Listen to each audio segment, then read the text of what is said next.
Habang may buhay, may pag-asa. Totoo naman yan, di ba?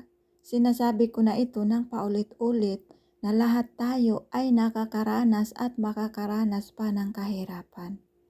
Ang taong puno ng karunungan, ang taong mapagmahal, ang taong matalino, ang taong positibo sa buhay, lahat ng mga taong yan ay nakakaranas ng pagdurusa.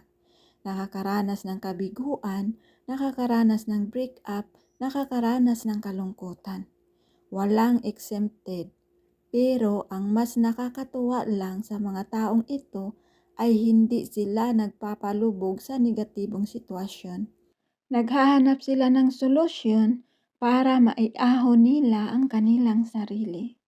At laging tandaan, ang pagsuko ay huwag mong gawin dahil habang may buhay, may pag-asang makakamit.